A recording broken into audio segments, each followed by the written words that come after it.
آج کل اخبارات میں اور اسی طریقے سے ٹیلی ویژن میں رسالوں میں یہ باتیں چھپ رہی ہیں روزے کے بارے میں، اور کہا جا رہا ہے مسلمانوں کو روزہ رکھا کرو، یعنی یہ کہہ رہے ہیں روزہ رکھو، روزے سے انسان کا علاج ہو جاتا ہے شوگر کا، فاسد مادوں کا، کولیسٹرول کا، اور اسی طریقے سے تقریباً میں نے دیکھا ہے 20 بیماریوں کا علاج ماہ رمضان کے روزوں کے بارے میں لکھا ہے کہ رکھا کرو، یہ علاج ہو جاتا ہے۔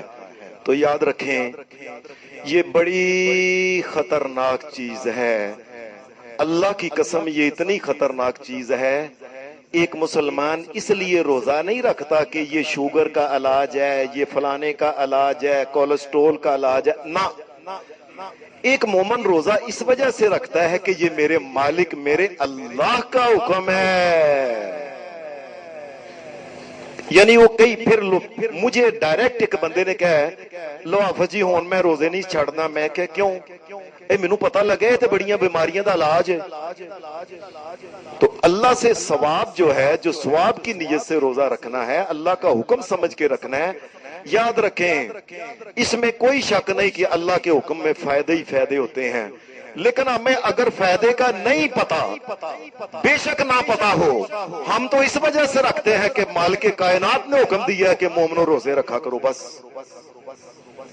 دوسری بات ہے کہ ایک صاحب نے یہ لکھا، میں پڑھ کے حیران ہو گیا، جی روزہ رکھوا کے انسان جو ہے نا اس کے اندر کی چربی ٹل جاتی ہے، ذرا یہ نا ذرا اللہ تعالیٰ مومنوں کی نا ان کو بریک دیکھنا چاہتا ہے، مومنوں کو ہاں بریک دیکھنا چاہتا ہے کہ یہ پتلے پتلے ہوں، موٹے نہ ہوں، ان کے پیٹ کی چربی اور لوگوں اللہ سے ڈرو، اور روزہ اس وجہ سے نہیں کہ پیٹ کی یہ دوا نہیں، یہ پیٹ کی چربی ڈالنے کے لیے نہیں۔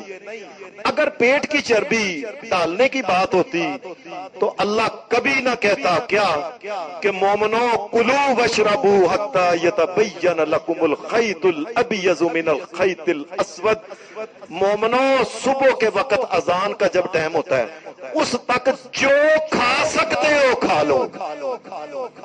اللہ پہلے یہ کہتا خبردار کوئی چیز کھائی، سکی روٹی کھانی ہے، پانی کھانا، چار کھانا، فلاں کرنا، تہاڈی چربی لوے۔ چربی اتارنا تو مقصد ہی نہیں ہے۔ مقصد کیا ہے؟ مومنو تم میرے بندے ہو، جو میں تمہیں کہتا ہوں نا اس کے مطابق تم زندگی پہ اس کے معاملات پہ تم عمل کرتے جاؤ۔ اور اسی طریقے سے اگر بری کرنا ہوتا تو نبی صلی اللہ علیہ وسلم نے ایک آدمی کو کہا تھا جو آدمی روز ہی روزہ رکھتا ہے، روز روز روز روز، چاہیے تو یہ تھا نا اس کی بڑی چربی ڈال رہی ہے بھائی، ٹھیک ہے، آپ نے فرمایا من صام الدہر فلا صام لہ، جو آدمی روز ہی روزہ رکھے اللہ کے نزدیک اس کو ایک روزے کا بھی ثواب نہیں ملنا۔ یہ تو مقصد ہی نہیں۔ اور پھر اللہ تبارک و تعالیٰ نے یہ نبی صلی اللہ علیہ وسلم نے یہ بات کہی المومن القوی خیر من المومن الضعیف، اللہ کے نزدیک ایک طاقتور مضبوط مومن، ایسا مضبوط مومن کہ جب وہ تلوار کے ساتھ غیر مسلم جو لڑنے آیا ہے اس کی گردن پہ تلوار مارے، جس طرح گلی ڈنڈے کے ساتھ دور جاتی ہے اس کا سر دور کرنا چاہیے، اتنی طاقت ہونی چاہیے۔ مومنوں تو اللہ تو طاقتور مومنوں کو پسند کرتا ہے۔ تو یہ چربی کا کوئی مسئلہ نہیں، مسئلہ کیا ہے؟ ہمارے مالک نے ہمیں کہا ہے کہ تم اس طریقے سے روزہ رکھو، ہم روزہ رکھتے ہیں بس۔ اگلی بات یہ ہے کہ ایک کسی نے مجھے پوچھا یہ روزہ ہے پھر کیا؟ سیدھی سی بات ہے، یہ اللہ کا حکم ہے ایک، دوسری یہ اللہ کی عبادت ہے، اسی وجہ سے کہ اللہ تبارک و تعالیٰ نے یہ تمام امتوں کے اندر یہ فرض کیا۔ یہ عبادت جو ہوتی ہے یہ تمام امتوں میں ہوتی ہے۔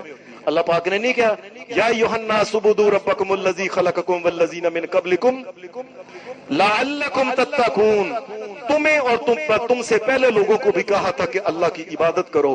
یہ روزہ بھی اللہ کی عبادت ہے، روزہ اس بات کی علامت ہے کہ ہم اللہ کے بندے ہیں۔